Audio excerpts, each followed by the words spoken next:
আসলে কি আমার হাজবেন্ড আমার সমস্ত কিছুর হাজবেন্ড আমার। আমি একটা জিনিস মনে রাখি, হাজবেন্ড মানে হচ্ছে গিয়ে শক্তি। আমার হাজবেন্ড আমার পাশে আছে। আমার মা এক সময় থাকবে না, আমার সন্তানরা এক সময় থাকবে না, কিন্তু আমার হাজবেন্ড আমার পাশে সব সময় থাকবে। প্রায়োরিটি হচ্ছে গিয়ে সম্মান। আপনি যদি একজন সম্মান দেওয়া পুরুষকে বিয়ে করতে পারেন, তাহলে আপনি তার সাথে সারা জীবন থাকতে পারবেন। কারণ মেয়েদের কাছে সব থেকে প্রায়োরিটি দেওয়া কথা হচ্ছে গিয়ে আমাকে সম্মান করতে হবে। একজন পুরুষের কোয়ালিটি হচ্ছে একজন মেয়েকে সম্মান করতে হবে।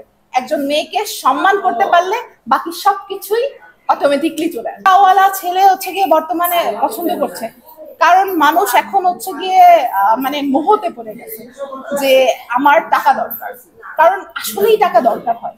কিন্তু আপনার মাইন্ড থাকতে হবে, কোনো ছেলেকে বিয়ে করে টাকা ইনকাম করতে হবে না, নিজে টাকা ইনকাম করে তারপরে সেই টাকা উপভোগ করতে হবে। অবশ্যই টাকা প্রয়োজন, সাথে সাথে হচ্ছে গিয়ে আপনার অবশ্যই ছেলের মধ্যে ওই কোয়ালিটিটা থাকতে হবে যে আমাকে সম্মান করতে পারবে।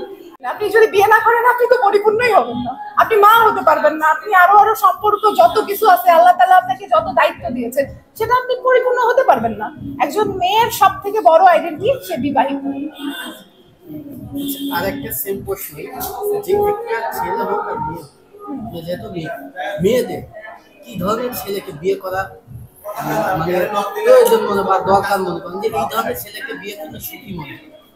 আসলে আমরা নারীরা শুধু বলি যে আমরা নারীরা হচ্ছে গিয়ে অধিকার চাই। হ্যাঁ, অটোমেটিক যে অধিকারটা আছে সেটা আমাদের চাওয়ার কি দরকার বলেন? প্রতিটা নারীর এটা মনে রাখা উচিত যে আমরা অনেক শক্তিশালী। যখন আপনি নিজেকে মনে করবেন যে আমি শক্তিশালী, তখন আর আমার অধিকার চাওয়ার কোনো ওয়েই থাকবে না। অধিকার চাওয়া না, অধিকারটা সবসময় কাজ দিয়ে অ্যাচিভ করে নিতে হয়। আপনি যখন ভালো ভালো কাজ করতে থাকবেন তখন অটোমেটিক আপনার কাছে অধিকার মনে হবে যে আমার অধিকার চাওয়ার দরকার নাই, আমি আরো মানুষের অধিকার দিতে পারবো। তো প্রতিটা নারীরই মনে রাখা উচিত যে আপনার কথা বলে আমার ফোকাস আছে। তো প্রতিটা নারীরই মনে রাখা উচিত যে আমি অটোমেটিকই শক্তিশালী একজন মানুষ, এবং আমি নারী, তার মানে আমি একটা মানুষকে সৃষ্টি করতেছি। একটা মা, সে যখন একটা নারী মা হয় তখন দেখবেন যে মানে হচ্ছে গিয়ে সে মানুষকে সৃষ্টি করতেছে, তাহলে তার কত ক্ষমতা, তাই না? নারী হিসাবে আমাদের কিন্তু অনেক ক্ষমতা। তো আমরা এটাকে কেন অধিকার চাইবো? আমাদের তো অধিকার আছে, সেটা আমাদের মনে রাখতে হবে। আমরা প্রতিটা নারী শক্তিশালী, আমরা প্রতিটা নারী আরো মানুষের অধিকার নেওয়ার জন্য কাজ করতে পারি, সেটা আমাদেরকে কাজের মাধ্যমে দেখাইতে হবে। নারীরা পিছিয়ে থাকার একটাই কারণ, সেটা হচ্ছে লেগে না।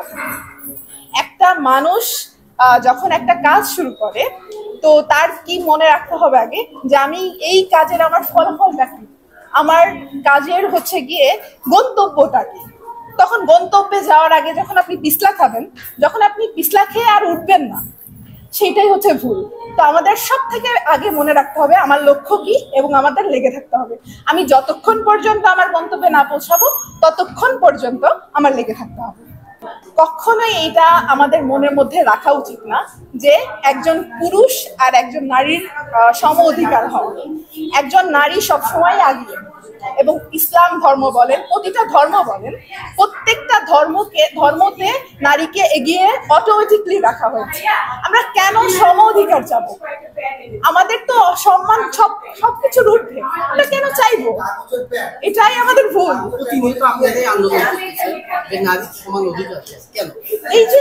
এই যে ভুল কনসেপ্টের কারণে আমরা তো অটোমেটিকলি এগিয়ে। কেন আমরা অধিকার চাইবো? যে ছোট করবো কেন নিজেকে?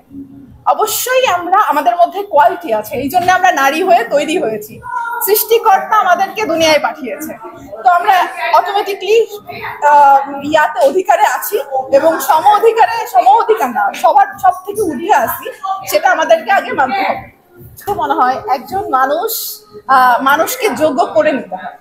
প্রতিটা নারীর এটা মনে রাখা উচিত যে আমার পাশের মানুষটার পাশে যে শুধু অটোমেটিকলি রানী হব, এটা যদি আমি মনে করি, তাহলে আমি পৃথিবীর সব থেকে ন্যূনতম ছোট মানসিকতার মানুষ।